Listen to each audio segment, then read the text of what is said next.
Halo, Assalamualaikum warahmatullahi wabarakatuh. Saya sebagai perwakilan dari kelompok 8. Di sini saya akan berbagi sedikit tentang proses pengerjaan tugas besar kami di mata kuliah OAT.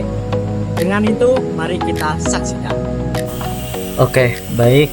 Ini adalah proses kami, di mana kami setelah menerima tugas besar ini, kami berdiskusi bagaimana cara kita mendapatkan perusahaan yang dapat kita analisis. Nah, kita sudah mendapatkan list beberapa perusahaan seperti KAI, PLN, Bapenda, seperti itu dan lain sebagainya. Namun kami telah kunjungi satu persatu dan alhasil semuanya ditolak. Dari awal KAI, PLN itu berjalan dalam beberapa hari. Kami mengelilingi setiap perusahaan, namun hasilnya tetap sama ditolak. Alhasil kami mencari lagi perusahaan-perusahaan apa atau instansi seperti apa yang dapat kita ambil. Nah, kita ada dua waktu itu, ke CV Lingkar Rasio Teknologi dan juga Ars University. Namun kita mendahulukan kepada Ars University dan alhasil kita dapatkan persetujuan dari pihak Ars University. Hasilnya kami membuat temu janji dengan narasumber yang akan kita nanti wawancarai, yaitu Bapak Rangga, dan langsung tanpa lama-lama kita mendapatkan jadwal temunya. Waktu itu kita langsung berangkat ke tempat atau ke kampus Ars University.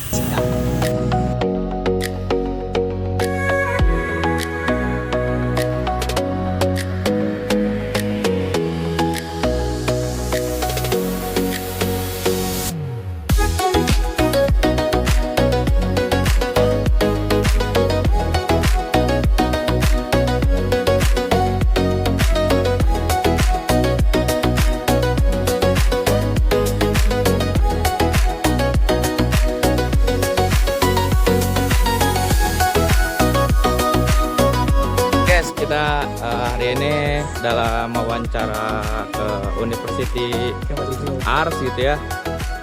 Hari ini kita mulai di kampus dengan tim ini Jalpa, Rehan.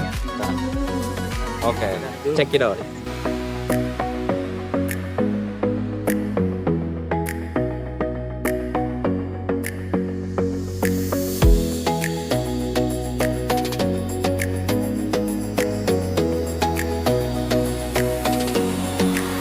Orang ini mahasiswa mana? Di sini banyak belajar, guys. Dari kemana? Belajar.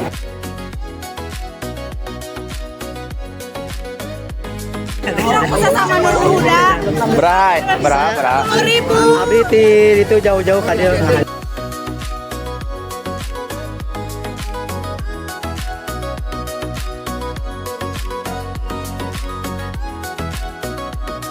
Alamun dulu, login otomatis terus kita beres itu makin kurang tuh.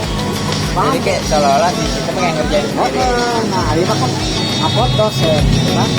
Hari ini uploadnya susah ada sampai tuh. Oh iya. Kita kurang teh. Saya itu Ya udah.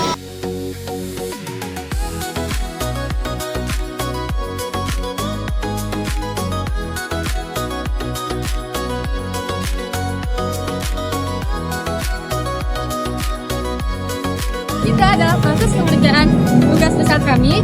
Sebelumnya, izinkan saya memperkenalkan kelompok kami. Saya sendiri Zulfa Nurfati Ahmad.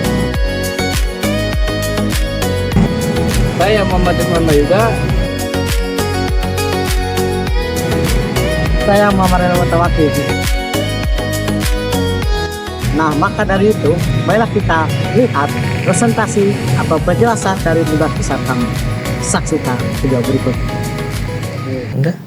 Pada kesempatan ini, kami akan mempresentasikan tugas besar mata kuliah Object Oriented Analysis and Design dengan judul Analisis dan Perancangan Sistem Informasi Akademik atau SIAKAD pada Ars University.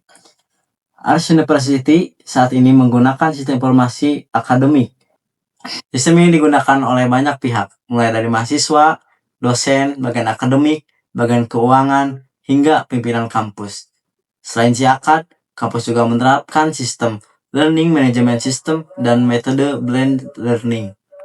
Walaupun sistem sudah terintegrasi dan berjalan dengan baik, pada praktiknya masih terdapat beberapa fitur yang belum dimanfaatkan secara optimal. Oleh karena itu, kami melakukan analisis terhadap sistem yang sedang berjalan untuk memahami alur proses serta interaksi pengguna. Bagaimana sistem ini digunakan menggunakan pendekatan Object Oriented Analysis and Design. Dari latar belakang tersebut, kami merumuskan beberapa permasalahan, di antaranya bagaimana sistem akademik berjalan saat ini, bagaimana interaksi pengguna dengan sistem, serta bagaimana penerapan OAD dalam pemodelan sistem SIAKAD. Nah, tujuan dari tugas besar kami yaitu menganalisis sistem akademik yang sedang berjalan di Ars University. Yang kedua, memodelkan proses dan interaksi sistem akademik menggunakan pendekatan OAD. Dan manfaatnya yaitu memberikan gambaran menyeluruh mengenai sistem akademik yang digunakan di Ars University, membantu pihak memahami alur proses dan interaksi pengguna dalam sistem. Pendekatan yang kami gunakan adalah Object Oriented Analysis and Design. Pendekatan ini dimodelkan sistem berdasarkan objek-objek nyata seperti mahasiswa, dosen, mata kuliah, presensi, dan pembayaran. Untuk menggambarkan sistem secara visual, kami menggunakan UML yang terdiri dari use case diagram. Use case diagram digunakan untuk menggambarkan interaksi antara aktor, pengguna atau sistem eksternal dengan sistem berdasarkan fungsional yang disediakan. Nah, adapun dari use case diagram itu terdiri dari ada include, ada extend, dan selanjutnya itu ada use case skenario. Use case scenario merupakan penjabaran detail dari sebuah use case dalam bentuk langkah-langkah proses. Nah, selanjutnya ada kelas diagram. Nah, ini kelas diagram digunakan untuk menggambarkan struktur analisis statis sistem dalam bentuk kelas-kelas beserta atribut, metode, dan relasi antar kelas. Nah, di dalam kelas diagram itu ada domain kelas diagram yang menggambarkan kelas-kelas yang mempresentasikan konsep dunia nyata dari sudut pandang pengguna sistem. Selanjutnya ada desain kelas diagram, yaitu menggambarkan kelas-kelas yang dirancang untuk diimplementasikan dalam perangkat lunak. Nah, yang selanjutnya yaitu ada sequence diagram. Sequence diagram atau sistem sequence diagram digunakan untuk memodelkan interaksi antar aktor dan sistem dalam urutan waktu tertentu. Selanjutnya yaitu ada activity diagram.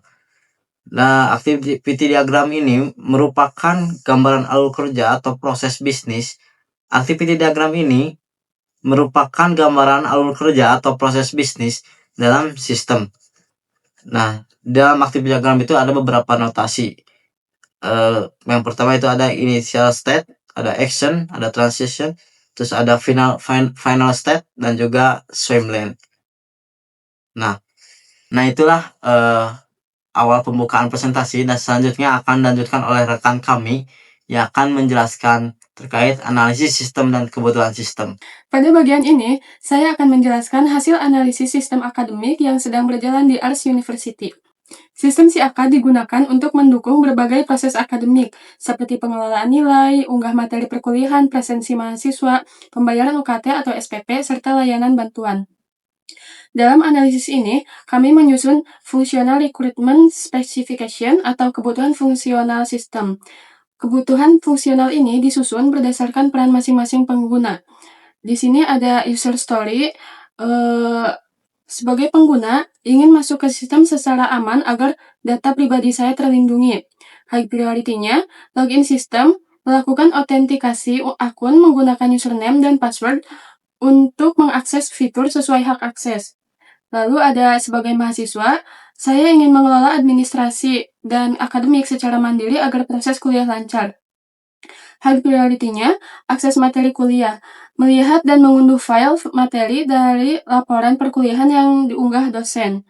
Lalu ada proses pembayaran online, melakukan pembayaran UKT atau SPP secara digital melalui sistem yang terintegrasi.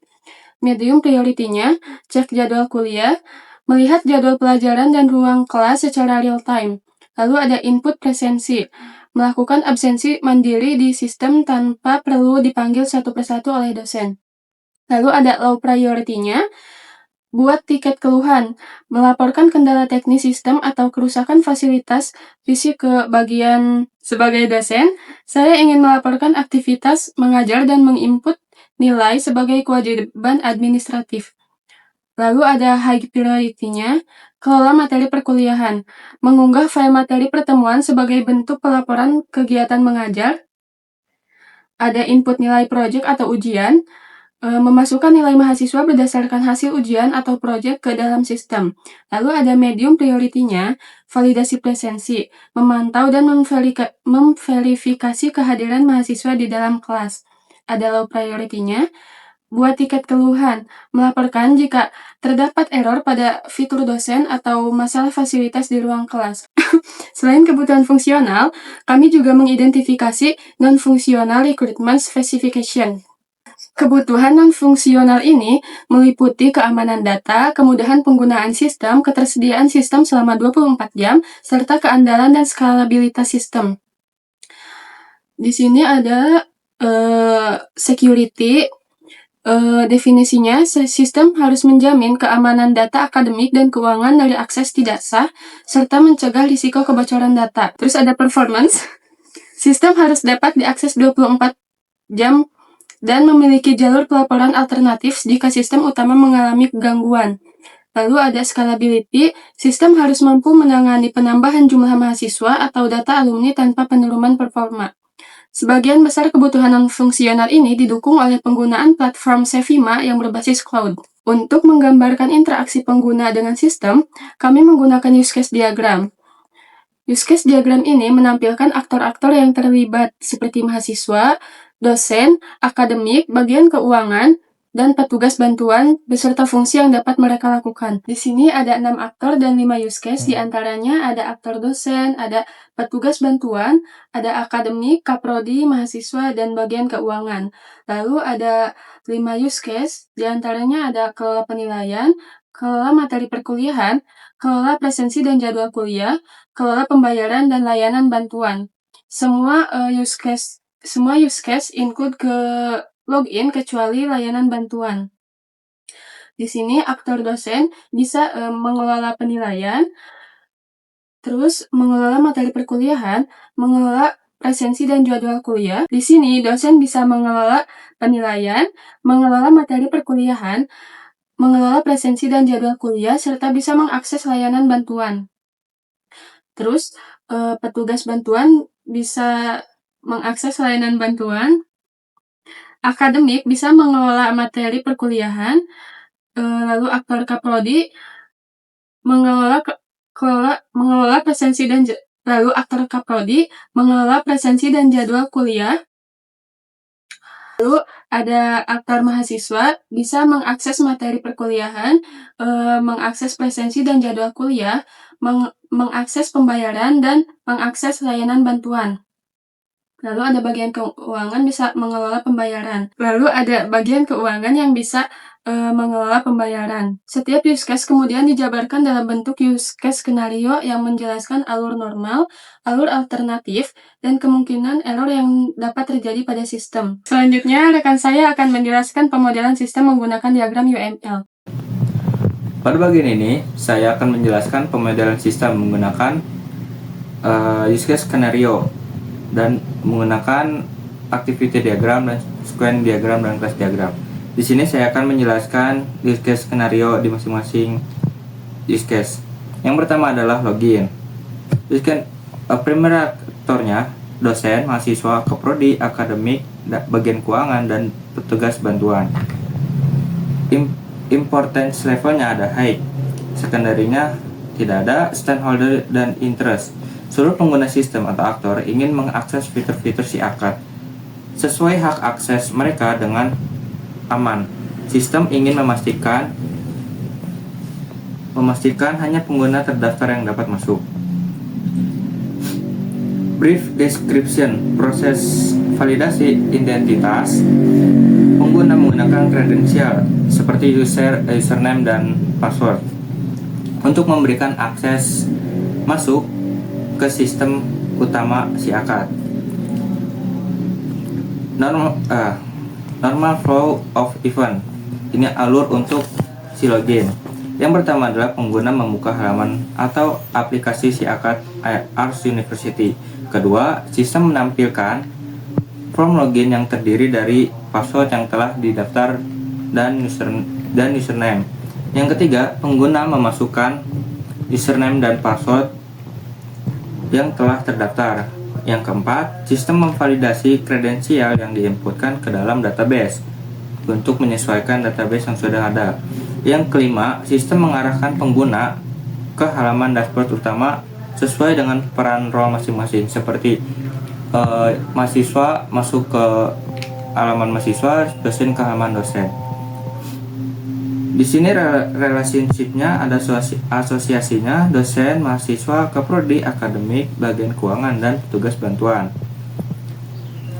Selanjutnya ada kelola penilaian. Primary aktornya adalah dosen. Use case type-nya adalah main case. Stakeholder dan interest ada dosen ingin menginput nilai mahasiswa secara akurat sesuai kategori. Mahasiswa ingin melihat hasil studi mereka. Brief description-nya, proses dosen menginput nilai berdasarkan kategori spesifik seperti UAS, UTS, tugas proyek agar dapat dilihat oleh semua mahasiswa. Triggernya, masalah utama di sini, triggernya adalah dosen memilih menu kelola penilaian. Type-nya internal. Normal flow of event, alur normalnya adalah yang pertama, dosen memilih menu kelola penilaian.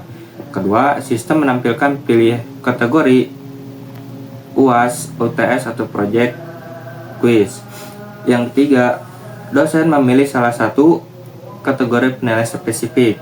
Selanjutnya, sistem menampilkan daftar mahasiswa dan kolom input sesuai kategori yang dipilih. Yang kelima, dosen memasukkan data nilai mahasiswa. Yang keenam, dosen menekan tombol simpan. Dan terakhir, sistem melakukan validasi dan menyimpan data ke database dan menampilkan notifikasi sukses. Hubungan relasinya adalah associate dosen mahasiswa, generalisasi input nilai UAS, UTS, project dengan include login. Yang selanjutnya ada kelola materi perkuliahan. Primary aktornya di sini ada dosen, secondary aktornya mahasiswa. Use case type-nya main case. Stakeholder dan interest-nya, dosen ingin mendistribusikan bahan ajar secara efisien agar mahasiswa ingin mengakses materi kuliah untuk belajar. Brief description, proses dosen mengunggah materi perkuliahan per pertemuan dan mahasiswa mengakses materi tersebut melalui sistem. Masalah utamanya, dosen memilih menu kelola materi. Normal flow pada kelola materi perkuliahan. Yang pertama, dosen memilih menu kelola materi. Kedua, sistem menampilkan daftar pertemuan perkuliahan. Yang ketiga, dosen memilih pertemuan tertentu dan mengunggah berkas materi. Yang keempat, sistem melakukan verifikasi format file, menyimpan materi, dan memperbarui daftar di sisi mahasiswa.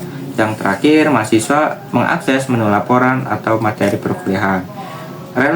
Relationship-nya dosen dan mahasiswa. Include-nya login. Yang selanjutnya ada pembayaran UKT atau SPP. Primary aktornya adalah mahasiswa dan secondary aktornya bagian keuangan. Stakeholder dan interest, mahasiswa ingin melunasi kewajiban administrasi untuk kelancaran akademik. Bagian keuangan ini memantau status pembayaran mahasiswa. Brief description-nya, proses mahasiswa memeriksa tagihan, melihat riwayat cicilan, dan melakukan pembayaran melalui sistem. Trigger utamanya, mahasiswa memilih menu pembayaran UKT atau SPP. Norma flow-nya pada pembayaran UKT ini, yang pertama, mahasiswa memilih menu pembayaran. Kedua, sistem menampilkan rincian tagihan aktif dan riwayat pembayaran seperti pembayaran sebelumnya atau cicilan. Yang ketiga, mahasiswa memilih tagihan yang akan dibayar dan menggunakan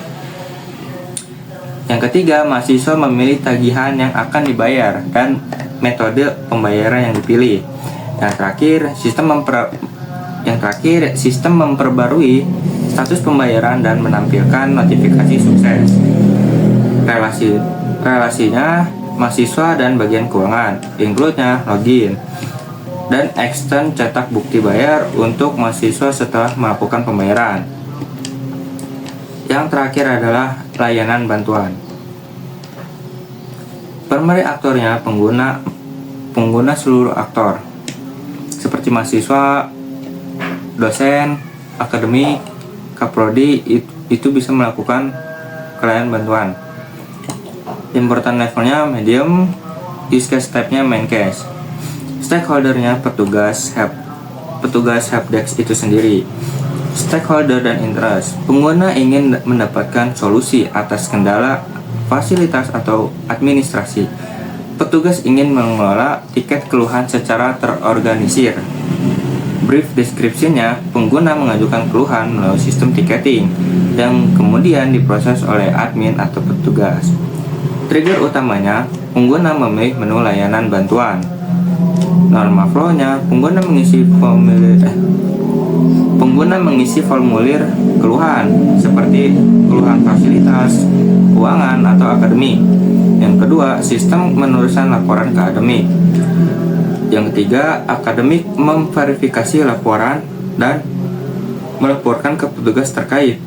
Yang terakhir, petugas melakukan perbaikan sarana prasarananya. Relationship-nya adalah mahasiswa dan petugas. Selanjutnya, presensi dan jadwal kuliah.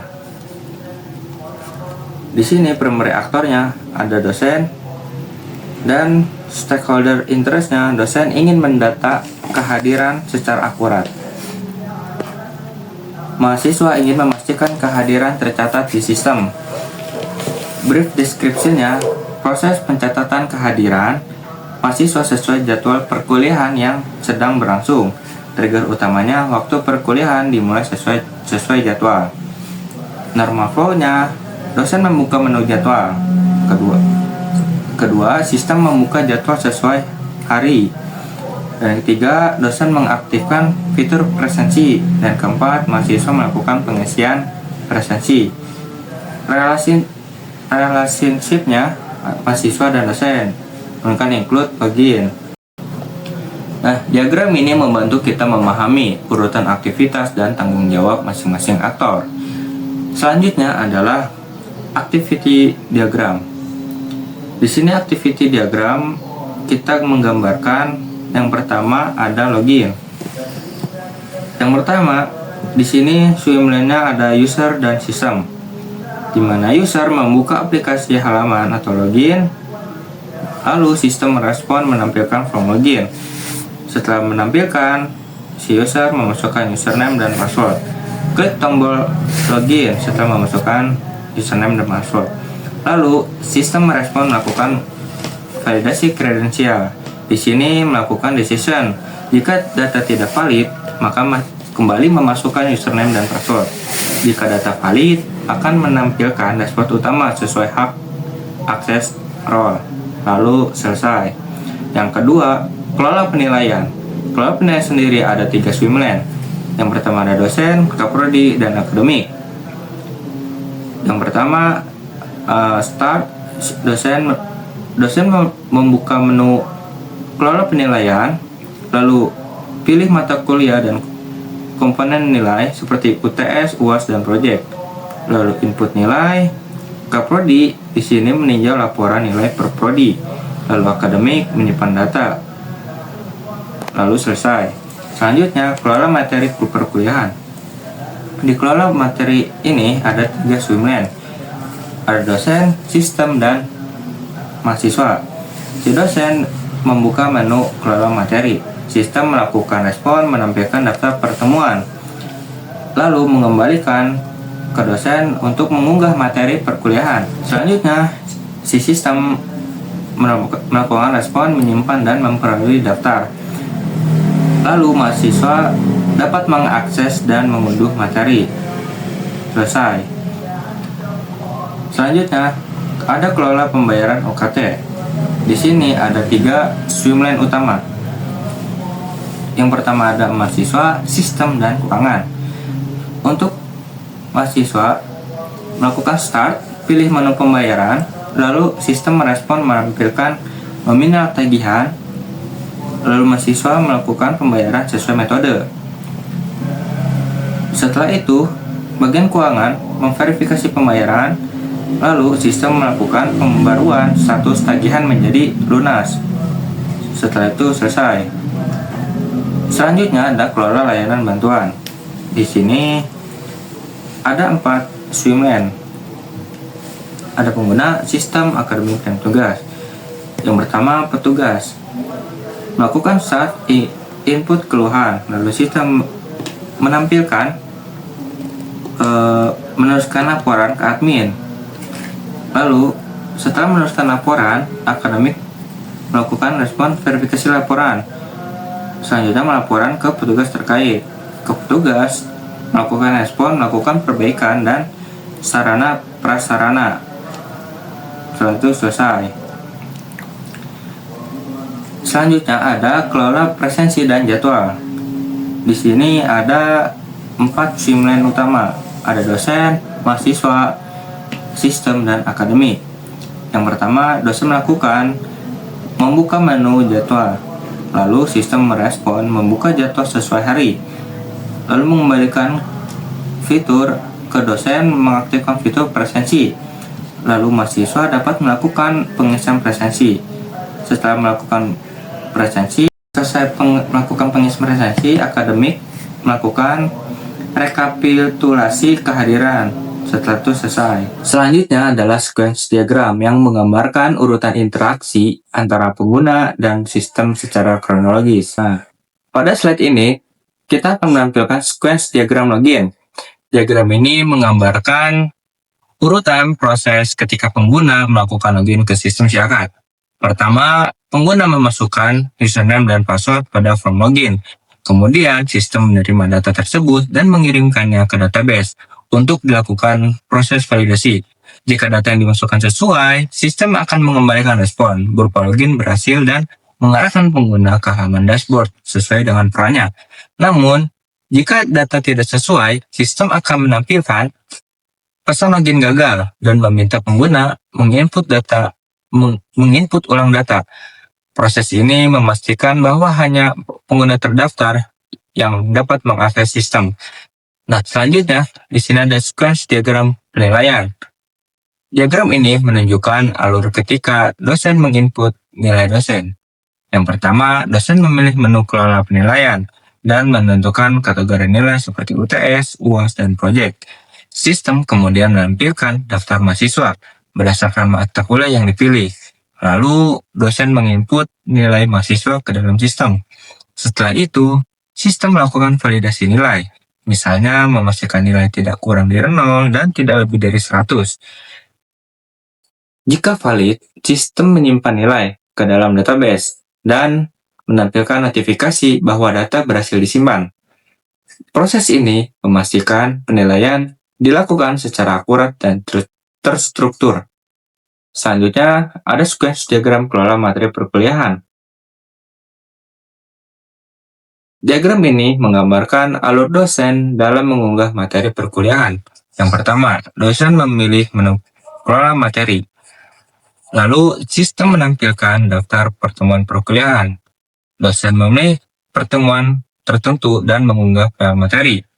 Lalu, sistem kemudian memeriksa format file dan menyimpan file materi ke dalam database. Setelah berhasil, materi tersebut dapat langsung diakses oleh mahasiswa. Proses ini memudahkan dosen dalam distribusi materi dan mahasiswa dalam mengakses bahan ajarannya. Selanjutnya ada sequence diagram pembayaran UKT atau SPP. Diagram ini menunjukkan alur transaksi pembayaran mahasiswa. Yang pertama, mahasiswa membuka menu pembayaran. Lalu sistem menampilkan rincian tagihan aktif dan riwayat pembayaran. Kemudian mahasiswa memilih tagihan dan melakukan pembayaran melalui metode yang tersedia. Sistem memverifikasi transaksi dan memperbarui status pembayaran mahasiswa. Jika transaksi berhasil, sistem menampilkan notifikasi pembayaran berhasil dilakukan. Proses ini membantu bagian keuangan memantau pembayaran secara real-time. Berikutnya adalah sequence diagram presensi mahasiswa. Diagram ini menggambarkan alur pencatatan kehadiran mahasiswa. Yang pertama, dosen membuka jadwal perkuliahan dan mengaplikasikan sesi presensi. Mahasiswa kemudian melakukan presensi melalui sistem. Lalu sistem mencatat kehadiran mahasiswa dan menyimpannya ke dalam database. Jika presensi dilakukan di luar waktu yang ditentukan, maka sistem akan menolak dan mengambil pesan peringatan. Proses ini memastikan presensi tercatat secara valid dan sesuai jadwal.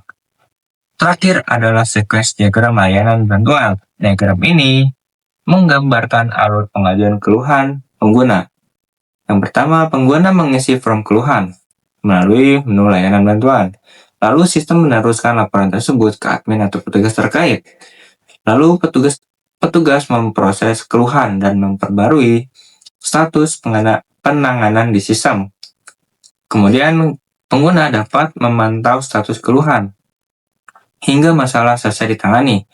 Proses ini membantu kampus menangani kendala secara lebih terorganisir. Dari seluruh sequence diagram ini dapat disimpulkan bahwa setiap interaksi pengguna selalu diikuti oleh proses sistem dan respon yang jelas. Sequence diagram juga memastikan bahwa rancangan sistem sudah selaras dengan use case dan kelas diagram. Di bagian ini, saya akan menjelaskan kelas diagram pada sistem SIAKAD di Ars University. Kelas diagram digunakan untuk menggambarkan struktur sistem secara statis, mulai dari kelas, atribut, metode, serta hubungan antar kelas. Melalui kelas diagram, kita bisa melihat bagaimana data disimpan dan bagaimana objek saling berhubungan di dalam sistem. Pada kelas diagram ini, terdapat satu superkelas, yaitu kelas pengguna. Kelas pengguna memiliki atribut umum seperti user ID, username, dan password, serta metode login dan logout. Kelas ini menjadi dasar bagi kelas lain yang memiliki karakteristik serupa. Lalu ada inheritance. Dari kelas pengguna, terdapat dua subkelas, yaitu kelas mahasiswa dan kelas dosen. Kelas mahasiswa mewarisi seluruh atribut dan metode dari pengguna, serta memiliki atribut khusus seperti NIM, program studi, dan status akademik. Sedangkan kelas dosen juga mewarisi atribut dari pengguna, namun memiliki atribut khusus seperti NIDN dan mata kuliah yang diampu. Konsep inheritance ini digunakan untuk menghindari duplikasi data dan membuat desain sistem lebih efisien. Lalu ada boundary class berfungsi sebagai antarmuka pengguna, contohnya form login, form pembayaran, dan form penilaian. Kelas ini menjadi penghubung langsung antara pengguna dan sistem. Selanjutnya ada control class. Control class berfungsi sebagai pengolah logika bisnis, contohnya kontrol penilaian, kontrol pembayaran, dan kontrol presensi. Kelas control memastikan bahwa data yang masuk telah melalui proses validasi sebelum disimpan ke database. Terakhir, ada entity class. Entity class mempresentasikan tabel di database seperti tabel nilai, tabel jadwal, dan tabel tagihan. Kelas entity inilah yang berfungsi sebagai menyimpan data. Entity inilah yang bertugas menyimpan data secara permanen. Kelas diagram ini juga menunjukkan hubungan antar kelas beserta kardinalitasnya. Sebagai contoh, satu mahasiswa dapat memiliki lebih dari satu data tagihan. Artinya, hubungan antara mahasiswa dan tagihan bersifat satu ke banyak. Begitu juga dengan dosen, satu dosen dapat mengelola banyak materi perkuliahan. Relasi ini memastikan bahwa struktur data sesuai dengan kondisi nyata di lapangan. Lalu, metode atau operasi yang terdapat pada setiap kelas telah disesuaikan dengan proses yang ditampilkan pada sequence diagram. Contohnya, metode seperti validate range, update status lunas, dan check format digunakan untuk mendukung alur proses yang sudah dirancang sebelumnya. Hal ini menunjukkan bahwa desain class diagram sudah sinkron dengan kebutuhan sistem. Sebagai kesimpulan, dari seluruh proses analisis dan perancangan sistem yang telah kami lakukan, dapat disimpulkan bahwa sistem informasi akademik atau SIAKAD di Ars University telah mendukung kegiatan akademik dan administrasi secara terintegrasi. Mulai dari pendekatan Object-Oriented Analysis and Design, kami berhasil memetakan kebutuhan sistem berdasarkan peran pengguna, mulai dari mahasiswa, dosen, hingga pihak akademik dan keuangan. Penggunaan diagram UML seperti use case diagram, activity diagram, sequence diagram, dan class diagram membantu menggambarkan alur proses, interaksi pengguna, serta struktur sistem secara jelas dan sistematis. Hasil pemodelan menunjukkan bahwa setiap proses utama seperti login, pengelolaan nilai, unggah materi, presensi, pembayaran, dan layanan bantuan telah dirancang secara konsisten dan saling terhubung. Penerapan arsitektur boundary, control, dan NTP juga membantu memisahkan antar muka pengguna, logika bisnis, dan penyimpanan data, sehingga sistem menjadi lebih aman, lebih terstruktur, dan lebih mudah dikembangkan di masa depan. Dengan adanya analisis dan perancangan ini, diharapkan sistem SIAKAD dapat terus dikembangkan untuk meningkatkan efisiensi, akurasi data, dan kualitas layanan akademik di Ars University. Demikian kesimpulan dari presentasi kami. Terima kasih atas perhatiannya.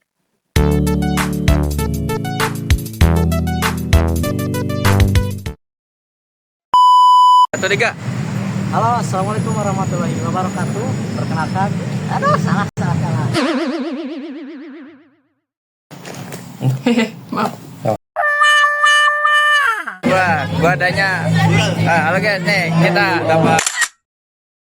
Pada kesempatan ini,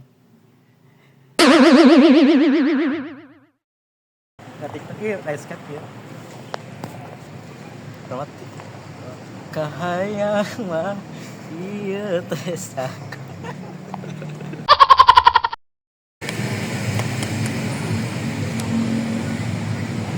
Nah, itu adalah proses pengerjaan tugas besar kami. Sebelumnya, izinkan saya memperkenalkan kelompok kami.